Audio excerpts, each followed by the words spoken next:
दोस्तों, एक व्यक्ति ने मुझसे सवाल किया कि मैंने एक ज़मीन खरीदा है और जो ज़मीन खरीदने के बाद मुझे पता चला कि उस ज़मीन पे लोन है, तो अब मैं क्या कर सकता हूँ। तो इसके बारे में पूरी जानकारी देने जा रहा हूँ आपको। इसके साथ ही साथ मैं ये भी बताऊँगा कि कोई विवादित ज़मीन पर, जिस ज़मीन पे केस चल रहा है, मुकदमा चल रहा है, उस ज़मीन पर क्या लोन लिया जा सकता है।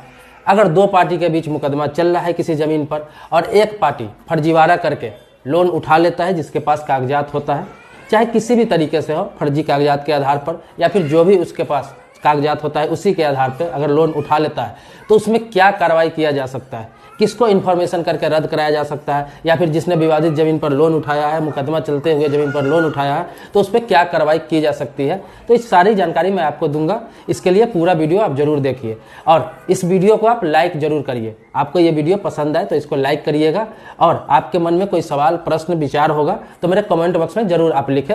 इसी तरह से आपके सवालों पर भी वीडियो जरूर बनाऊंगा। दोस्तों, मैं आपको बता दूं कि कोई भी ज़मीन खरीदने से पहले, किसी भी ज़मीन को खरीदने से पहले आप सारा कागजात तो चेक करते ही हैं। इसके लिए मैंने कई वीडियो बना रखा है, डिस्क्रिप्शन में भी आपको मिल जाएगा क्या क्या कागजात आप चेक कर सकते हैं ज़मीन खरीदने से पहले और क्या करना है आपको, सारा चीज़ मैं बता रखा हूँ। लेकिन इसके अलावा एक चीज़ और ऐड हो गया है कि आप किसी भी ज़मीन पे लोन जरूर चेक कर लें। अगर उस ज़मीन को, उस प्लॉट को, उस घर को, उस प्रॉपर्टी को खरीद रहे हैं आप, तो एक बार लोन जरूर चेक कर ले कि इस ज़मीन पे, इस प्रॉपर्टी पे, इस घर पे कोई लोन तो नहीं है, होम लोन तो नहीं है, कोई मॉर्गेज लोन तो नहीं है, या फिर कोई कृषि लोन तो नहीं है, किसी भी प्रकार का लोन तो नहीं है उस ज़मीन पे। किसी भी ज़मीन का, किसी भी प्रॉपर्टी का लोन चेक करने के लिए कि उस ज़मीन पर, उस प्रॉपर्टी पर कितना लोन है और किस तरह का लोन है, कृषि लोन है, होम लोन है, मॉर्गेज लोन है, तो ये सारा चीज़ डिटेल्स जानने के लिए आपको अपने राज्य के भूमि सुधार विभाग के वेबसाइट पर जाएंगे और वहाँ जाकर आप देख सकते हैं। सारा आपको क्लियर पता चल जाएगा कि कितना लोन है, कब लिया गया है, कितना अमाउंट का लोन है, सब कुछ पता चल जाएगा आपको। उसी खतियान पर जो आप निकालेंगे ऑनलाइन, उस पर सारा डिटेल्स डाला हुआ रहता है, तो आप देख सकते हैं आसानी से। आपको ये चीज़ देखने में परेशानी होगी तो आप चाहते हैं कि इस पर भी मैं वीडियो बनाऊँ, तो मैं एक वीडियो स्पेशल इस पर बना दूंगा कि कैसे आप चेक कर सकते हैं कि कितना, किस ज़मीन पे लोन है और कितना लिया गया है, कब लिया गया है। ये सारा जो डिटेल्स रहता है एक बार चेक करके एक वीडियो बना के मैं ज़रूर डालूंगा। अगर आप कमेंट में लिखेंगे तो मैं इस पर भी एक वीडियो स्पेशल बना दूंगा। इसके अलावा आगे बढ़ते हैं। मैं आपको बता रहा हूँ कि जो ज़मीन आप खरीद रहे हैं तो लोन तो चेक करेंगे ही। इसके अलावा जिससे आप ज़मीन खरीद रहे हैं तो उसका ओरिजिनल बैनामा हो, केवाला हो या फिर रजिस्टर्ड डीड हो, तो ये चीज़ जरूर देखेंगे। क्योंकि आपको ये चीज़ मालूम होना चाहिए कि कोई भी बैंक या कोई भी फाइनेंस कंपनी जब किसी ज़मीन पर, किसी प्रॉपर्टी पर लोन देती है तो वो सबसे पहले एग्रीमेंट के साथ साथ प्रॉपर्टी डीड का डिमांड करती है। मतलब ओरिजिनल प्रॉपर्टी डीड हो या फिर बैनामा हो, केवाला हो, जो भी प्रूफ होता है, ओरिजिनल प्रूफ होता है उस ज़मीन का, उस प्रॉपर्टी का, वो जमा कर लेती है। तो आप जब ज़मीन खरीदने जाएंगे तो अगले पार्टी से आप ये मांगेंगे कि मुझे ओरिजिनल कागजात चाहिए उस प्रॉपर्टी का। अगर वो नकल देता है आपको या फिर सर्टिफाइड कॉपी देता है या फिर किसी दूसरे प्रकार का कॉपी आपको उपलब्ध कराता है, तो आप समझ जाइए कि इस पर हो सकता है कि लोन लिया गया हो और आप चेक करा सकते हैं आसानी से। लेकिन आप चेक कराने में सक्षम नहीं है तो आप ओरिजिनल से भी पता लगा सकते हैं। अगर ओरिजिनल देने में आनाकानी कर रहा है तो आप देखने के लिए मांग सकते हैं कि मुझे दिखा दो ओरिजिनल। अगर वो नकल दिखा रहा है आपको, निकाला हुआ, या फिर सर्टिफाइड कॉपी दिखा रहा है, तो हो सकता है कि उस पर लोन होगा, उसके पास ओरिजिनल कॉपी नहीं होगा। तो इससे भी आप पता लगा सकते हैं। दूसरी बात बताने जा रहा हूं कि लोन, किसी ज़मीन पे लोन है और वो ज़मीन बिक गया है। अब जो व्यक्ति खरीद लिया तो उसको कुछ ना कुछ तो अब करना पड़ेगा।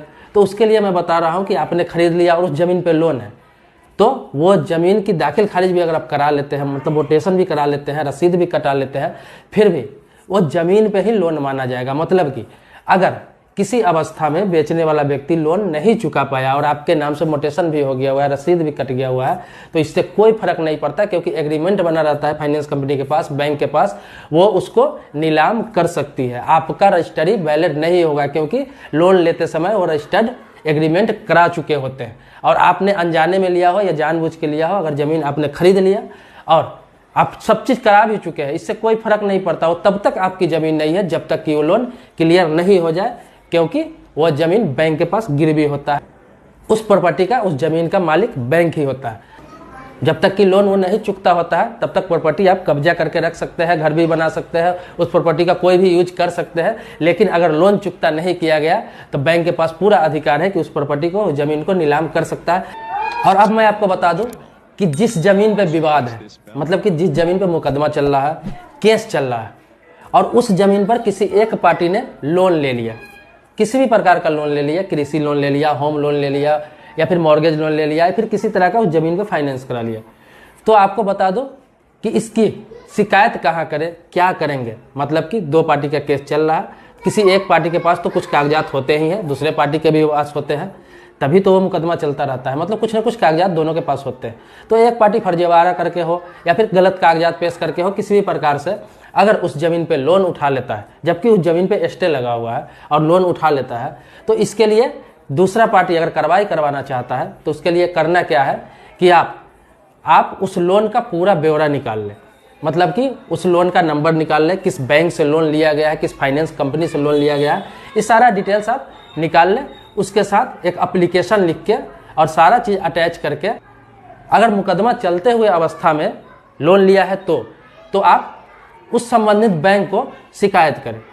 अगर आप जाकर शिकायत नहीं कर सकते हैं तो उस संबंधित बैंक को, उस ब्रांच का एड्रेस निकालें आप, और उस एड्रेस पर बाय पोस्ट भी आप भेज सकते हैं सारे डिटेल्स के साथ आप उसे भेजते हैं कि इस ज़मीन पर इतने दिनों से मुकदमा चल रहा है और इस ज़मीन पे स्टे लगा हुआ है, फिर भी आपसे धोखाधड़ी करके ये बंदा लोन ले लिया है, तो बैंक उस पर निश्चित ही कार्रवाई करेगी और उसे दूसरा प्रॉपर्टी का मॉर्गेज कराना पड़ेगा, या फिर होम लोन के लिए दूसरे प्रॉपर्टी का कागजात उसे जमा करना पड़ेगा। हो सकता है बैंक और भी अदर भी कानूनी कार्रवाई करे, उस पर 420 का भी मुकदमा करे, धोखाधड़ी का मुकदमा करे, या फिर फ्रॉड का किसी भी प्रकार का उस पर कानूनी कार्रवाई करे। हो सकता है उस व्यक्ति को जेल भी जाना पड़े। दूसरा रास्ता यह है कि आप उस लोन का डिटेल्स निकाल लें, जो मैंने आपसे कहा, वेबसाइट से भी आप निकाल सकते हैं। उसके अलावा आप बैंक से भी डिटेल्स ले सकते हैं, पूरा किस बैंक से लोन है, किस फाइनेंस कंपनी से लोन है, जो मैंने आपको बता दिया है। सारा डिटेल्स कितना का लोन है सब निकाल के आप जो मुकदमा चल रहा है उस मुकदमा में भी इस कागजात को आप पेश कर सकते हैं और वहाँ भी बता सकते हैं कि इस जमीन पर जबकि मुकदमा चल रहा है, स्टे लगा हुआ है, इन्होंने लोन ले लिया है। तो हो सकता है कोर्ट भी उस पर कानूनी कार्रवाई करे, कोर्ट भी धोखाधड़ी का मुकदमा उस पर चलाने का निर्देश दे दे, अलग से उस पर आपराधिक मुकदमा चलाने का निर्देश दे दे, धोखाधड़ी का मुकदमा चलाने का निर्देश दे दे, और वह व्यक्ति किसी भी प्रकार से बुरा तरीका से फंसेगा। अगर आप चाह ले, अगर दूसरा पार्टी लोन ले लिया हुआ है और आपसे मुकदमा चल रहा है, धोखाधड़ी करके लोन ले लिया है, तो आप चाहेंगे तो निश्चित ही उस पर कार्रवाई होगी और वो बुरा तरीका से फंस जाएगा।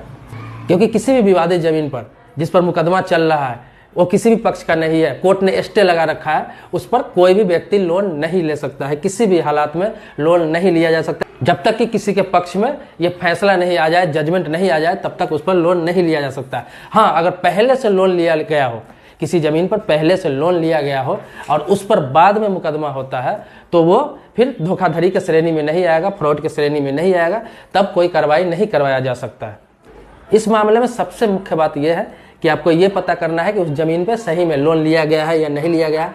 अगर लिया गया है तो कितना लिया गया है, किस बैंक से लिया गया है, किस फाइनेंस कंपनी से लिया गया है, ये सारा डिटेल्स पता करना आपका काम है। लोन नंबर तक आपको पता करना पड़ेगा।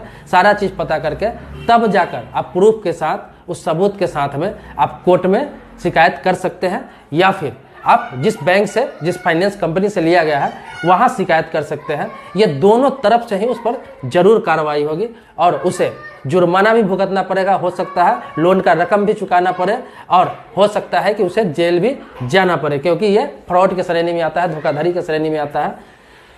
दोस्तों, मैंने आज आपको जमीन पे लोन का विवाद या फिर लोन वाले जमीन कैसे खरीद सकते हैं या फिर खरीदने के बाद क्या होगा, ये सारी जानकारी आपको दी है। लेकिन आपको लगता है कि मैं कुछ भूल गया हूँ, कुछ नहीं बता पाया हूँ, कुछ छूट गया है, तो आप मेरे कमेंट बॉक्स में लिखें। मैं फिर इसी प्रकार से वीडियो बना के अपने चैनल पे डालूंगा। अगर आपका क्वेश्चन, आपका सवाल, आपका सुझाव शॉर्ट में हुआ, संक्षेप में हुआ, तो हो सकता है कमेंट बॉक्स में ही मैं आपको जवाब दूं। लेकिन अगर ये बड़ा मामला होगा, कोई गंभीर मामला होगा, लगेगा कि इस पर वीडियो बनाना चाहिए, तो मैं फिर वीडियो बना के भी डालूंगा। अगर आपने मेरे चैनल सब्सक्राइब नहीं किया है तो सब्सक्राइब कर ले। अगर आपने सब्सक्राइब कर लिया है तो इसके लिए धन्यवाद देता हूँ।